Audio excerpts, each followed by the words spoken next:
감사합니다. 오늘 계속해서 누가복음 2장 1절부터 11절까지 우리 공부해 보도록 하겠습니다. 먼저 읽겠습니다. 그때에 가이사 아구스도가 영을 내려 천하로 다 호적하라 하였으니 이 호적은 구레뇨가 수리아 총독이 되었을 때 처음 한 것이라. 모든 사람이 호적하러 각각 고향으로 돌아가매 요셉도 다윗의 집 족속이므로 갈릴리 나사렛 동네에서 유대를 향하여 베들레헴이라 하는 다윗의 동네로 그 약혼한 마리아와 함께 호적하러 올라가니 마리아가 이미 잉태하였더라. 거기 있을 그때에 해산할 날이 차서 첫 아들을 낳아 강보에 싸서 구유에 뉘었으니 이는 여관에 있을 곳이 없음이러라. 그 지역의 목자들이 밤에 밖에서 자기 양떼를 지키더니 주의 사자가 곁에 서고 주의 영광이 그들을 두루 비추매 크게 무서워하는지라. 천사가 이르되 무서워하지 말라. 보라 내가 온 백성에게 미칠 큰 기쁨의 좋은 소식을 너희에게 전하노라. 오늘 다윗의 동네에 너희를 위하여 구주가 나셨으니 곧 그리스도 주시니라. 아멘. 우리는, 저와 여러분은 인류의 역사의 진행이 예수 그리스도를 중심한 인류의 구속 역사임을 믿고 사는 사람들입니다. 맞죠? 원복음이라고 얘기하는 창세기 15장 보면 읽을까요? 내가 너로 여자와 원수가 되게 하고 네 후손도 여자의 후손과 원수가 되게 하리니 여자의 후손은 네 머리를 상하게 할 것이요 너는 그의 발꿈치를 상하게 할 것이라 하시고, 뱀에게 저주한 내용인데 이 창세기 3장 15절에 말씀하신 여인의 후손으로 밝혀진 이 메시아의 언약이 있은 이래로 이때부터 인간의 역사는 이 메시아의 탄생 그리고 이 메시아로 인한 인류 구원의 역사로 계속 진행되어 왔다는 사실입니다. 그러니까 인류의 역사와 성경의 예언, 이 말씀이 일치되고 있다. 그래서 나중에 여러분 시간 되시면 구약의 예언이 있고 그 예언이 신약에 성취되는 그거를 이렇게 하나하나, 이게 여기서 이게 성취됐네. 여기서 이게 성취됐네. 이런 거를 한번 해보면 좋은 일일 것입니다. 이 요셉과 마리아가 지금 자기들이 살고 있는 나사렛에서 베들레헴까지 가게 된 일도 마찬가지고, 그건 이미 예언된 거를 성취하는 거거든요. 그 베들레헴에서 아기 예수를 낳는 일, 이런 게 결코 우연이 아니라는 거예요. 여러분, 오늘 여러분이 이렇게 이 땅에 살고 여기 교회에 나오고 오늘 아침에 이렇게 말씀을 듣는 것도 우연이 아니라는 거예요. 결코 하나님의 섭리에는 우연이 없습니다. 하나님이 다 계획하신 대로 이끄시는 것이기 때문에 그렇습니다. 지금 나사렛에서 베들레헴으로 가거나 아기 예수를 낳는 베들레헴에서 이런 일들은 이미 미가 선지자를 통해서 예언한 것들이 성취된 겁니다. 미가서에 보면 베들레헴 에브라다야 너는 유다 족속 중에 작을지라도 이스라엘을 다스릴 자가 네게서 네게로 나올 것이라. 그의 근본은 상고의 영원에 있느니라.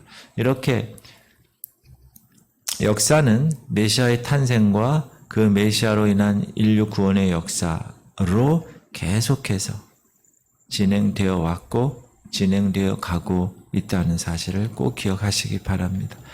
오늘 선지자 미가의 예언이 응한 것은 바로 당시 로마 황제인 가이사 아구스도 황제가 호적을 하라, 인구조사를 하기 위해서 지금으로 얘기하면 다 동사무소 가서 신고하라 이러는 거예요. 고향에 가서, 본적지에 가서.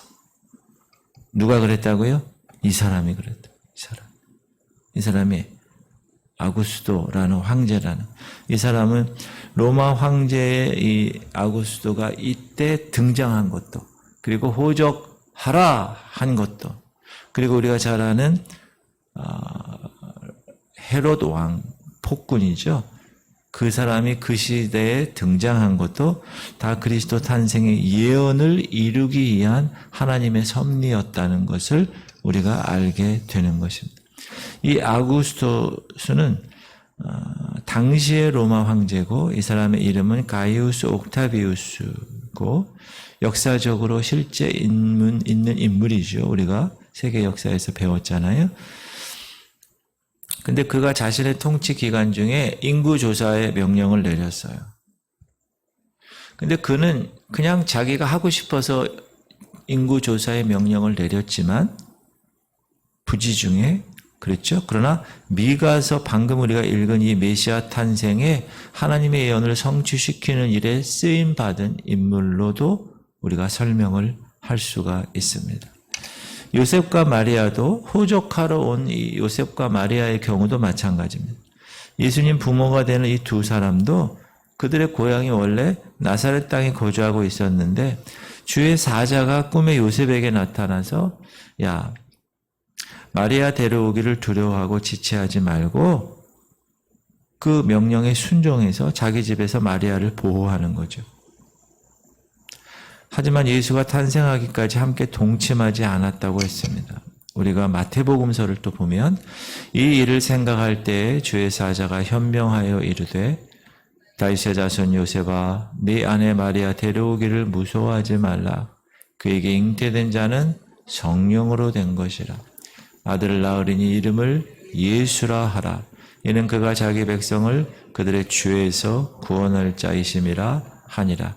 이 모든 일이 된 것은 주께서 선지자로 하신 말씀을 이루려 하심이니, 이르시되 보라, 처녀가 잉태하여 아들을 낳을 것이요 그의 이름은 임마누엘이라 하리라 하셨으니, 이를 번역한즉 하나님의 우리와 함께 계시다 함이라.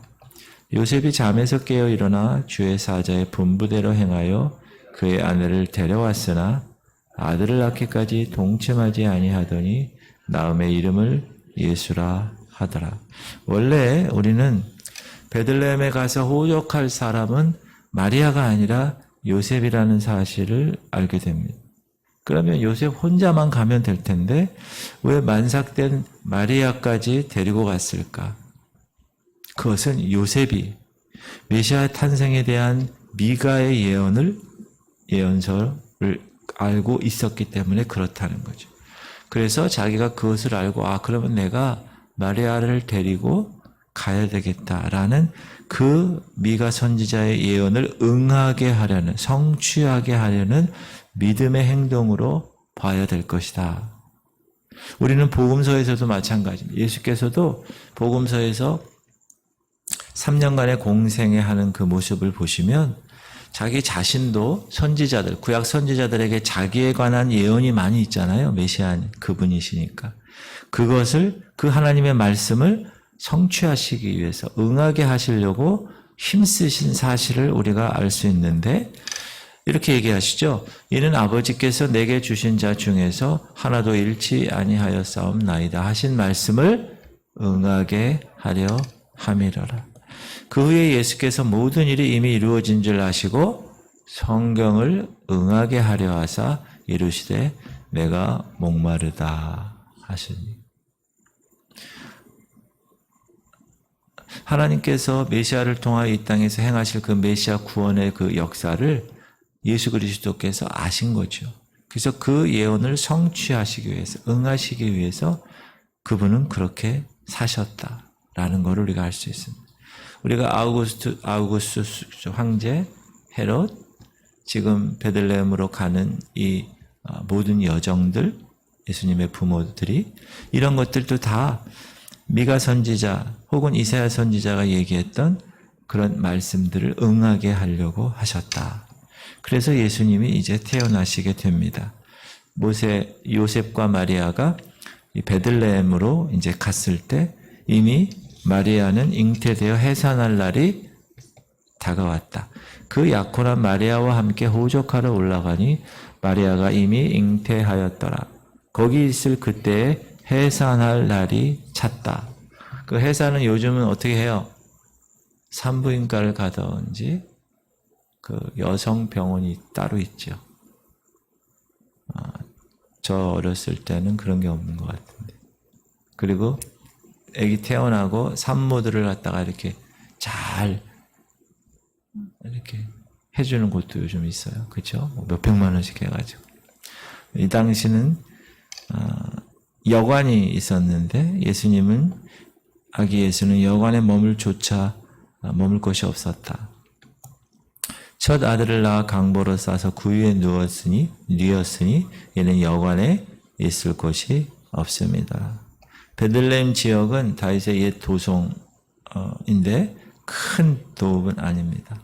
베들레헴에서 원래는 떡집이란 뜻이죠. 집.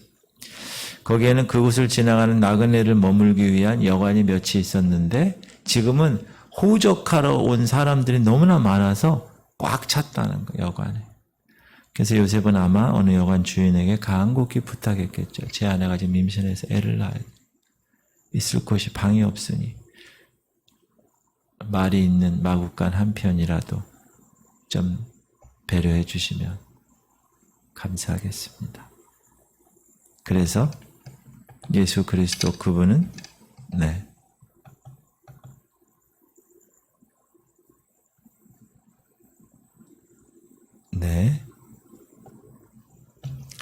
그분은 말 구유에 누이게 됩니다. 7장 상반절 보면 첫 아들을 낳아 강보로 싸서 구유에 누였으니. 여러분 우리가 그냥 좋게 구유 이렇게 얘기하죠. 쉽게 얘기하면 뭐예요? 말밥통이야, 말밥통. 그 냄새나는 말밥통. 거기에 뭐가 이렇게 남아있으면 얼마나 냄새가 났겠어요. 예수 그리스도의 낮아지심은 철두철미하게 낮아지셨다. 그분은 태어나실 때도 겸손하게 말밥통에서 태어나셨어요. 그럼 그렇게 힘들게 사시다가 인생의 마지막에 십자가에서 그의 모든 사역을 아까 얘기했듯이 다 이루었다. It is finished. 다 이루었다고 얘기할 그 자리까지 겸손하게 자기를 낮추셨습니다. 읽어볼까요? 우리 주 예수 그리스도의 은혜를 너희가 알거니와 부요하신 이로써 너희를 위하여 가난하게 되심은 그의 가난하심으로 말미암아 너희를 부요하게 하려 하심이라. 우리 때문에 그렇게 됐대요. 우리 때문에 그 찬양도 있잖아요. 우리 때문에 부요하신 분인데도 불구하고 가난하게 되셨다. 왜? 그분이 가난하게 되심으로 우리가 부요하게 하시려고. 그럼 이처럼 주님의 낮추심은 어떤 부요함을 우리에게 줬을까? 이 땅의 부요함이 아니라 하늘에 간직된 부요함입니다. 에베소서 찬송하리로다 하나님 곧 우리 주 예수 그리스도의 아버지께서 그리스도 안에서 하늘에 속한 모든 신령한 복을 우리에게 주시되. 이 신령한 복이 우리 한번 공부했죠? 성부, 성자, 성령 하나님이 우리에게 허락하신 복이 있어요. 자, 아버지 하나님은 우리에게 어떤 복을 주셨느냐? 선택하시고 자녀 삼아 주셨어요. Election and adoption.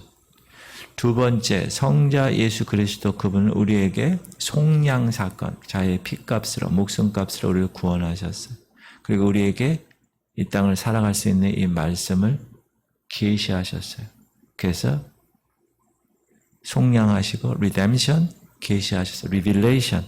성령 하나님은 이제 너는 하나님의 소유된 백성이야 라고 소유권을 꽝꽝꽝 사인을 하심으로 이제 저와 여러분을 하나님의 것으로 삼아 주셨어요. 근데 여러분은 여러분께 아닙니다. 누구 거예요? 하나님 거. 여러분의 재물도, 여러분의 자녀도, 여러분의 갖고 있는 재능, 탤런트 이것도 다 하나님 거라는 거예요. 하나님께서 그렇게 인쳐주셨어요. sealing, 인쳐주셨어요. 도장 찍어. 그리고 이 땅의 기업과 하늘의 기업을 보증하셨어요. 보증하셨어요. 그래서 성부 하나님의 두 가지, 성자 하나님의 두 가지, 성령 하나님의 두 가지, 삼위일체 하나님께서 우리에게 허락하신 영적인 하늘의 간직한 부요가 바로 지금 예수 그리스도의 그분의 낮추심으로 인하여 얻은 것이다. 두 번째는 생명의 부요를 얻게 하셨습니다. 도둑이 오는 것은 도둑질하고 죽이고 멸망시키려는 것뿐이요 내가 오는 것은 양으로 생명을 얻게 하고 또 풍성히 얻게 하려는 것이라. 그래서 우리는 생명을 얻었고 더 풍성한 생명을 이 땅에서 누리며 살아가는 존재가 되었습니다. 세 번째는 예수 그리스도 안에서 풍성한 복을 얻었습니다. 그뿐 아니라 우리 또한 성령의 처음 익은 열매를 받은 우리까지도 속으로 탄식하여 양자될 것, 곧 우리 몸의 속량을 기다리는. 그래서 우리는 이제 영화의 그 시간에 한순간에 휴거되어 부활체로 되어서 신랑 되신 예수 그리스도를 저 공중에서 맞이하는 혼인잔치에 참여하는 그런 신부, 그것을 우리가 영적인 풍성한 복으로 누리고 있는 분들입니다. 맞습니까? 네. 창조주이신 그 예수 그분이 어떻게 피조물로 오셔서 창조주이신 그분이 피조물에게 죽임을 당한 이 사건, 말밥통에서 태어나시고 이 땅에 살 때 가진 고난과 핍박을 경험하시면서 최종적으로 십자가에서 목숨을 버리심으로 하늘에 간직한 그 부유함을 저와 여러분에게 허락하시고 생명의 부유함을 허락하시고 그리스도 안에 모든 풍성한 영적인 신령한 복을 spiritual blessing 그것을 우리에게 허락하셨다는 할렐루야. 그래서 우리는 그 은혜의 영광을 찬양하지 않을 수 없다. 모든 것이 은혜 이렇게 찬양하는 하나님 크신 사랑을 이렇게 찬양하는 아기 예수가 태어나실 그때 양떼를 치는 목자들이 들 밖에서 자기 양떼를 지키고 있었다. 8절 그 지역의 목자들이 밤에 밖에서 자기 양떼를 지키더니 근데 갑자기 주의 천사가 나타난 거예요. 그러니까 이 목동들이 두려운 거예요. 갑자기. 주의 사자가 곁에 서고 주의 영광이 그들을 두루 비추매 크게 무서워하는지라. 그때 천사가 그들에게 하늘의 메시지를 전달하죠. 천사가 이르되 무서워하지 말라. 보라 내가 온 백성에게 미칠 큰 기쁨의 좋은 소식을 너희에게 전하. Good tidings I bring to you and to your king. 큰 복된 소식, 큰 기쁨의 좋은 소식. 그것을 천사들이 이 목동들에게 얘기합니다. 오늘 다윗의 동네에 너희를 위하여 구주가 나셨으니 곧 그리스도 주시니라. 그래서 우리가 크리스마스 때 이거 행사 많이 하잖아요. 찬양도 많이 하고. 천사들은 그의 태어나심에 대한 그리스도 그 탄생에 대한 소식을 온 백성에게 미칠 큰 기쁨의 좋은 소식이라고 합니다. 이게 뭐죠? 복음이지. 이게 복음이지. 우리는 여기서 하늘의 천사가 목동들에게 복음을 전했다라는 뜻이 아니라 원래 복은 천사가 전할 일이 아닙니다. 하늘의 천사는 이 목동들에게 구주의 태어나심에 대한 기쁜 소식을 전해 주었을 뿐입니다. 목동들은 천사들의 구주 탄생 전달을 듣고 그가 태어나셨다고 말한 그 말밥통, 마국간에 달아가서 말밥통에 있는 아기 예수를 확인함으로 이 목자들의 포커스는 뭐냐? 주님을 증거할 수 있는 증거자가 된 것입니다. 얼마나 큰 축복이겠어요. 목자들이 왜 축복이죠? 직접 메시아를 친히 보았어요. 제일 먼저. 그리고 메시아 탄생의 증인이 될 수 있었던 것입니다. 그리고 그들은 그냥 보고 본 걸로 끝났을까요? 아니죠. 이제 가서 복음을 전했겠죠. 자, 그럼 이들이 이처럼 축복을 받은 이유가 뭐죠? 그들이 베들레헴 들판에 있었다는 것. 그리고 그들이 주님 태어나실 장소에 가까이 있었기 때문에 그렇다는 것. 사랑하는 성도님들, 주님 가까이에 계시기를 축복합니다. 왜냐하면 주님 곁에서 주의 음성을 듣기를 기뻐하는 사람들은 복이 있는 사람이기 때문에 그래요. 시작.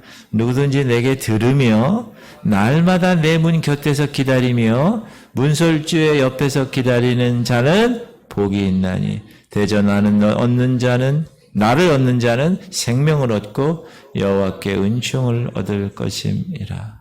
그래서 교회도 가까운 곳을 택하는 것이 제일 좋고, 그렇죠? 그리고 주님과 가까이 하기 위해서 막 제가 이 교회 와서 계속 강조하는 게 뭐죠?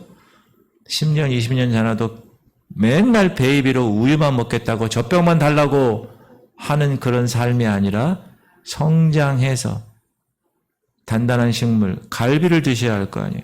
그래야 그 에너지로 영적 전쟁을 해야 될 거 아니에요. 그러니까 이 거룩의 성장 과정을 제가 되게 강조합니다.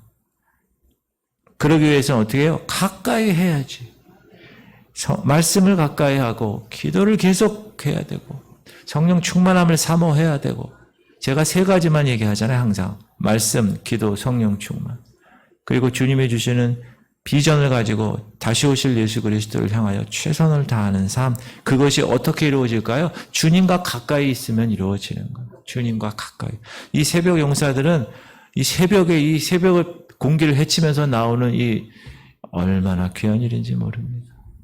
할렐루야. 하나님이 특별하게 여러분에게 큰 영적인 복을 주시기를 소망합니다.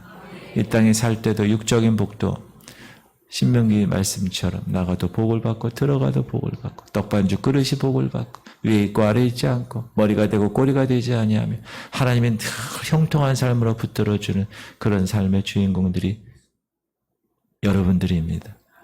할렐루야. 기도합시다.